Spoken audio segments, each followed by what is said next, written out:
Perkenalkan, nama saya Faradisha Nabila Abidin dari Prodi Sistem Informasi Universitas Tantria Bank, Jakarta.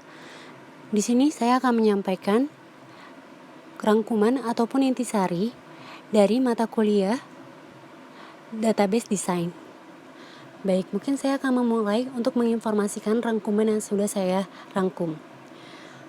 Sistem database adalah suatu sistem penyusunan dan pengelolaan record-record dengan menggunakan komputer dengan tujuan untuk menyimpan atau merekam serta memelihara data operasional lengkap sebuah organisasi atau perusahaan, sehingga mampu menyediakan informasi yang optimal yang diperlukan pemakai untuk kepentingan proses pengambilan keputusan. Komponen dasar dari sistem database terdapat 4 komponen pokok. Pertama, data. Data disimpan secara integritas. Data dapat dipakai secara bersama-sama. Integrate. Database merupakan kumpulan dari berbagai macam file dari aplikasi-aplikasi yang berbeda yang disusun dengan cara menghilangkan bagian-bagian yang rangkap. Share, yaitu masing-masing bagian dari database dapat diakses oleh pemakai dalam waktu yang bersamaan untuk aplikasi yang berbeda. Kedua, hardware, perangkat keras, terdiri dari semua peralatan perangkat keras komputer yang digunakan untuk pengelolaan sistem database berupa peralatan untuk penyimpanan disk, drum, dan lain-lainnya. Peralatan input dan output, peralatan komunikasi data, dan lain-lainnya. Ketiga, software, perangkat lunak, berfungsi sebagai perantara interface antara pemakai dengan data fisik pada database dapat berupa Database Management System, DBMS, program-program aplikasi, dan prosedur-prosedur. 4. User, pemakai, terbagi menjadi 3 klasifikasi. Pertama, Database Administration, DBA, orang tim yang bertugas mengelola sistem database secara keseluruhan. Programmer, orang atau tim membuat program aplikasi yang mengakses database dengan menggunakan bahasa pemrograman. Ketiga, end user, orang yang mengakses database melalui terminal dengan menggunakan query language atau program aplikasi yang dibuat oleh programmer. Data pada database dan hubungannya. Ada 3 jenis data pada sistem database. Pertama, data operasional dari suatu organisasi berupa data yang disimpan dalam database. Kedua, data masukan sama dengan input data dari luar sistem yang dimasukkan melalui peralatan input keyboard yang dapat berubah data operasional. Ketiga, data keluaran. Output data berupa laporan melalui peralatan output, screen, printer, sebagai hasil dari dalam sistem yang mengakses dalam operasional.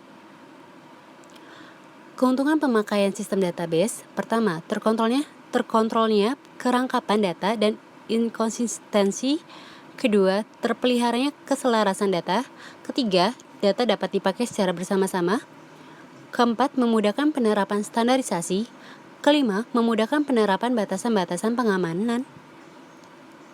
Keenam, terpeliharanya integritas data. Ketujuh, terpeliharanya keseimbangan atas perbedaan kebutuhan. Kedelapan, data dari sistem aplikasi program atau data independen. Kerugian pemakai sistem database. Pertama, mahal dalam implementasi. Kedua, rumit atau kompleks. Ketiga, penanganan proses, recover, dan backupan sulit. Keempat, kerusakan pada sistem basis data dapat mempengaruhi departemen yang terkait dan lain-lainnya. Desain database. Database merupakan komponen dasar dari sistem informasi yang kegunaannya dipandang dari perspektif organisasi yang lebih besar. Proses perancangan database merupakan bagian dari siklus hidup database sebagai micro life cycle. Perancangan database yang digunakan single user atau beberapa user saja. Perancangan database tidak sulit, namun apabila dalam jumlah yang besar, contoh industri hotel travel, perancangan database menjadi sangat kompleks. Oleh karena itu, para pemakai database mengharapkan penggunaan database sedemikian rupa sehingga sistem dapat memenuhi kebutuhan user. Tujuan perancangan database. Pertama, untuk memenuhi informasi kebutuhan user. Kedua, memudahkan pengertian struktur informasi. Ketiga, mendukung kebutuhan pemrosesan dan beberapa objek penampilan. Aktivitas yang berhubungan dengan database sebagai micro life cycle. Pertama, database planning. Bagaimana langkah-langkah siklus hidup bisa efisien. Kedua, sistem definition, ruang lingkup database. Ketiga, desain. Perancangan sistem database secara konseptual, logika, dan fisik. Implementation, proses penulisan definisi database secara konseptual, eksternal, internal. Pembuatan file database yang kosong, implementasi software. Loading atau data conversion merupakan database ditempatkan baik secara memanggil maupun merubah format file pada sistem database. Application converts, beberapa aplikasi software dari suatu sistem sebelumnya dikonversikan ke sistem yang baru. Testing dan validation, sistem yang baru dites dan baru diuji kebenarannya. Operation, operasi-operasi pada sistem database.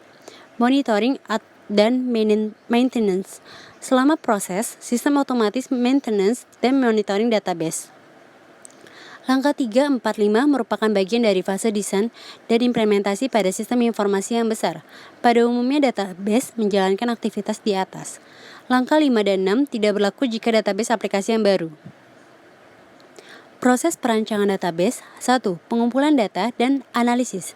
2. Perancangan database secara konseptual. 3. Pemilihan DBMS. 4. Perancangan DB secara logika. 5. Perancangan DB secara fisik. 6. Implementation sistem database. Perancangan skema konseptual. Menguji kebutuhan data dari suatu database yang merupakan hasil fase pertama dan menghasilkan skema konseptual pada DBMS. Independent model data tingkat tinggi seperti EER, Entity Relationship Model. Skema ini dihasilkan dengan menggabungkan bermacam-macam kebutuhan user dan secara langsung membuat skema database. Perancangan transaksi menguji aplikasi database di mana kebutuhan telah dianalisa pada fase pertama dan menghasilkan rincian transaksi ini.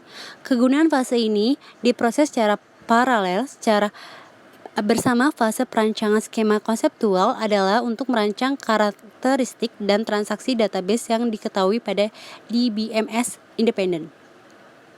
Pemilihan DBMS ditentukan oleh beberapa faktor teknik, ekonomi, politik, organisasi.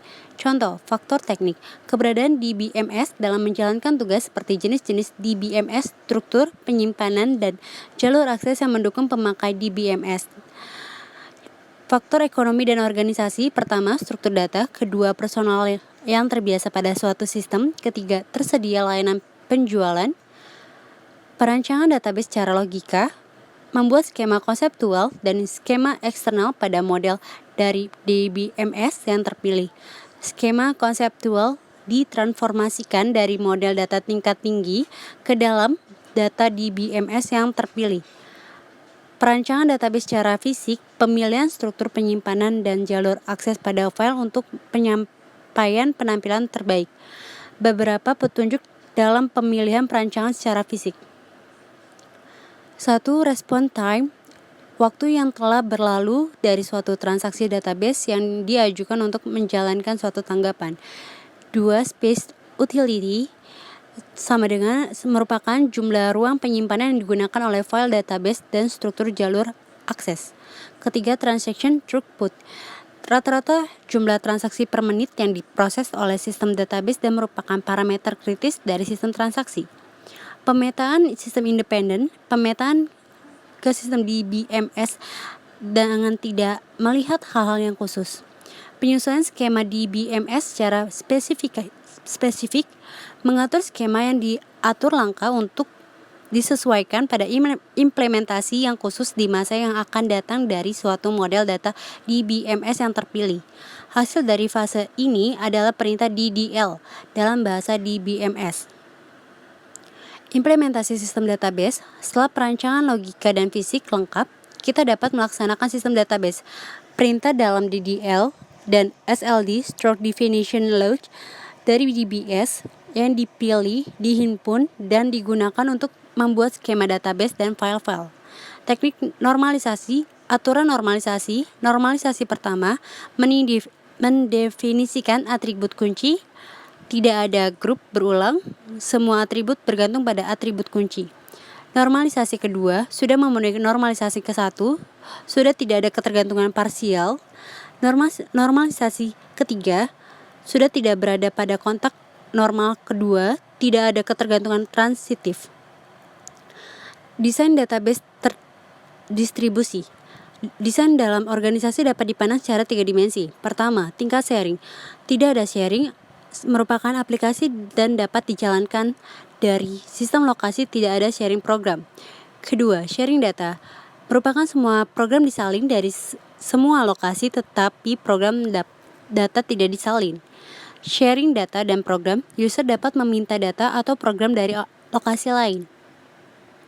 2. Jenis pola akses. Statik.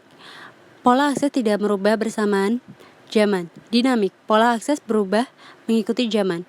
Ketiga, tingkat pengetahuan pada jenis pola akses. Informasi lengkap tidak dapat menyimpan signifikan dari prediksi tentang pola user. Informasi sebagian ada penyimpanan dari prediksi. Strategi desain alternatif, top down, bottom up. Distribusi, fragmentasi, alokasi, dan replikasi mempunyai tujuan: 1. Referensi lokalitas. 2. Meningkatkan reliabilitas.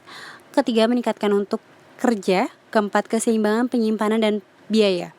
Fragmentasi. Alasan yang menyebabkan suatu data dalam tabel dibagi-bagi menjadi fragmen data. Pertama, penggunaan. 2. Efisiensi. 3. Paralel. 4. Keamanan.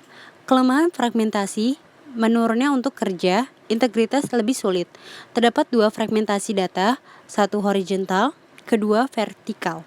Sekian dari rangkuman yang sudah saya informasikan ataupun sudah saya sampaikan. Terima kasih.